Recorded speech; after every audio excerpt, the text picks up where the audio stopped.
I remember that morning so clearly. The snow was falling softly outside, covering our little Midwestern town in a blanket of white. The house smelled like cinnamon and pine, the way it always did at Christmas. I was sitting by the fireplace, knitting a scarf for my granddaughter Emma, humming a carol I used to sing to my own children when they were small.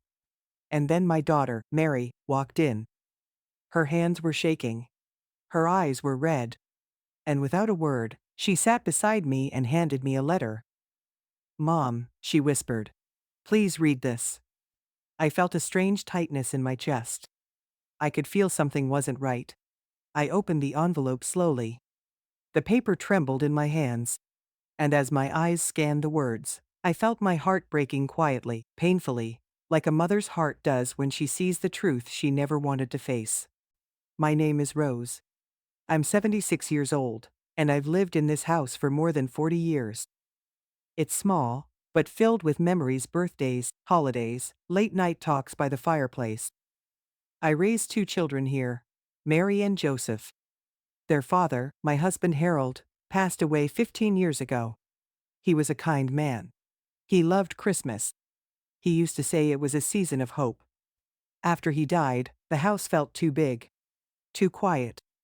But I stayed, mostly for the memories. And for my daughter, Mary, who lived close by. She'd visit every week or so, bringing Emma and little Charlie. They'd run through the house and play with old toys I kept in the attic. Their laughter filled the rooms again, even if just for an afternoon. Mary is a good girl. Responsible, patient, always trying to keep peace. She married young to a man named Brian. I didn't know much about him at first, but he always seemed polite. A little distant, perhaps, but respectful. He worked long hours, and Mary did most of the parenting. One afternoon, a few years back, Mary brought up the idea of me moving in with them. "Mom," she said, "you shouldn't be alone in that big house. We have space. The kids would love having you around more often." I smiled. I thanked her. But I said no. I loved my home, and I didn't want to be a burden. I told her I was fine, that I was still able to take care of myself. She nodded, but I could see the worry in her eyes. She's always been like that, caring more than she should. Life went on. The years passed by slowly. I kept myself busy gardening in the spring, baking for the church in the winter, reading old books on quiet evenings. But the truth was, I was growing lonelier. Especially during holidays. Christmas especially. Harold's voice still echoed through my memories, singing carols, telling jokes, holding my hand under the dinner table. Every year I put up the same decorations. The faded stockings. The angel with one chipped wing. I'd hang the ornaments, many of them handmade by my children when they were young. And I'd sit by the fireplace, sipping peppermint tea, hoping someone might stop by. Last Christmas was different. It was Christmas Eve, and the house was quieter than ever. I hadn't heard from Mary. I knew she was busy. I told myself that over and over. Then, just as I was finishing my tea, I heard the doorknob turning. "Mom." It was Mary. And behind her, Brian. And the kids. I felt that same rush of warmth, the feeling you get when your family is finally home again. They came in wearing heavy coats, snow dusting their shoulders. The kids ran straight to the tree, their eyes sparkling. We had dinner. Ham and sweet potatoes. I had baked fresh rolls because I knew how much Emma loved them. The kids talked and laughed, and for a moment, everything felt right. Like Christmas was supposed to be. But all night, I noticed something different. Something quiet and tense between Mary and Brian. They spoke softly, avoided each other's eyes. I didn't ask. And then came Christmas morning. The snowfall was gentle. The kind Harold used to say made the world look forgiven. I was knitting that scarf by the fire when Mary walked in, holding that envelope. "Mom," she said, "there's something I need to tell you." I took the letter from her and opened it slowly. The handwriting was hers, soft, careful, a little shaky. I began to read. "Dear Mom, I love you so much. I always have. But I need to be honest with you. I've been carrying this alone, and I can't anymore. I felt the weight of those words before I even finished the sentence. She continued, I'm leaving Brian. I can't live with him anymore. And I need your help. My heart dropped. I could hear the kids laughing in the other room. My eyes stung with tears not just for her, but for them. For the family I thought we still had. I folded the letter and held it against my chest. Mary, I said gently, why didn't you tell me earlier? She shook her head. Tears fell down her cheeks. I didn't want to worry you. But I'm your mother, I whispered. That's what I'm here for. She looked away, took a deep breath, and then she finally spoke. He's been angry. All the time. The smallest things. Sometimes he yells. Sometimes he just shuts down completely. And I've tried to make it work, for the kids. But I can't anymore.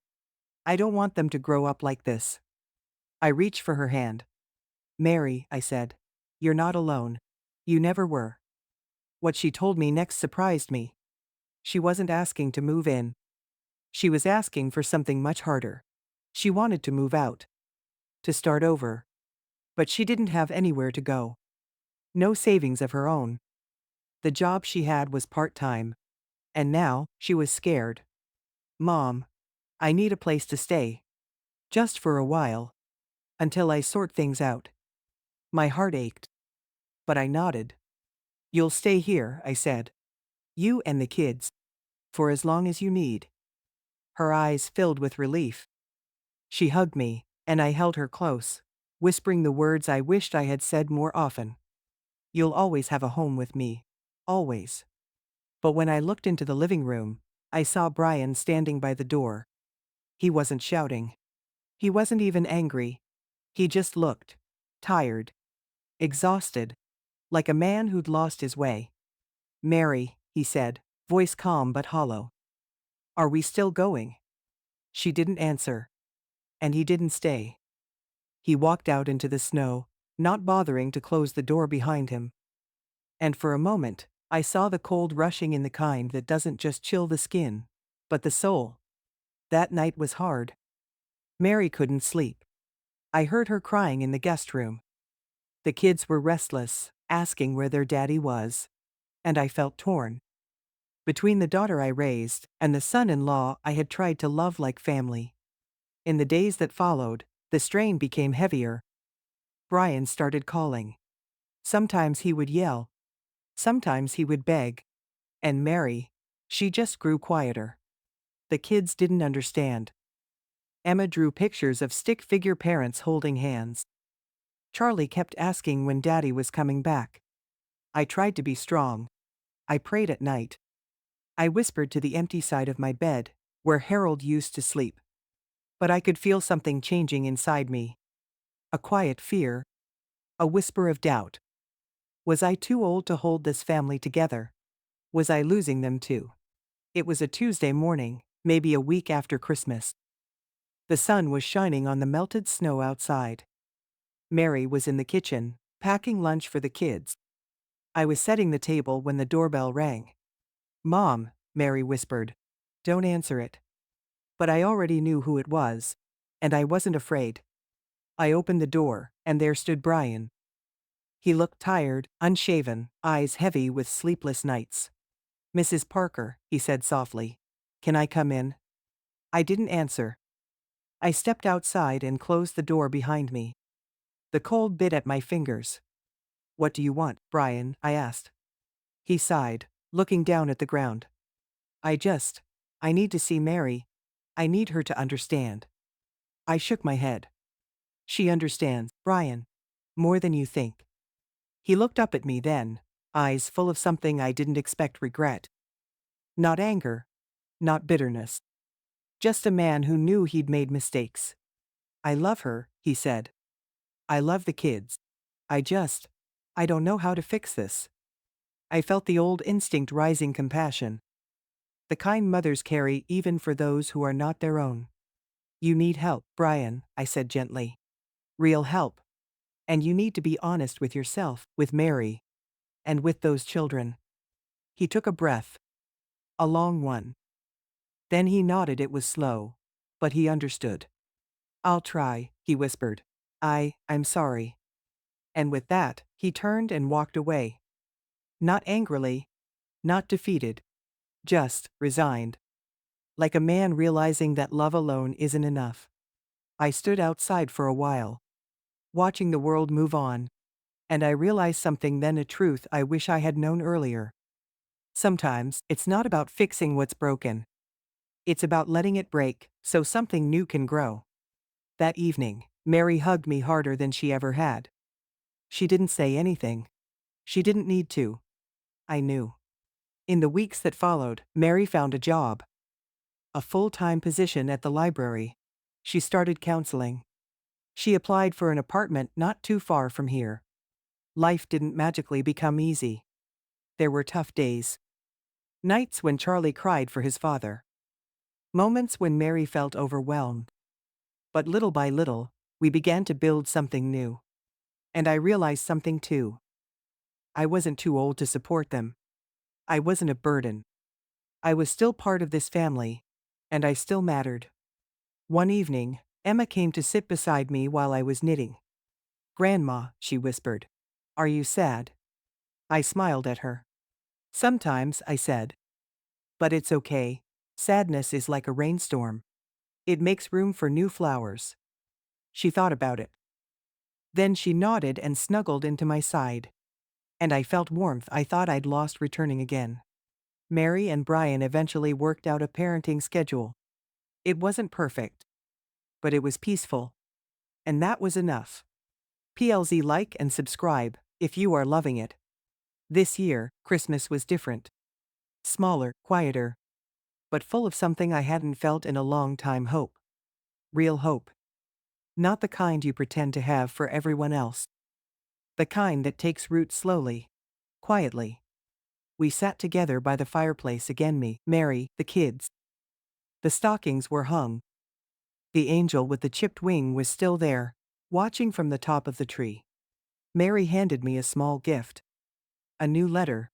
The front said, "Thank you, Mom." Inside was a simple card. Handwritten. For not turning away.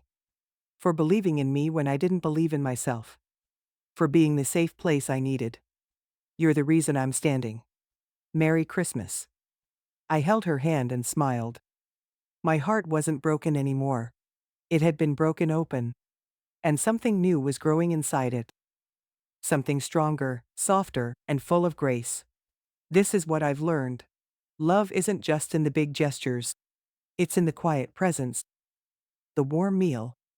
The listening ear. Sometimes, love is just staying and saying, "You're not alone." I may be old. I may be slow.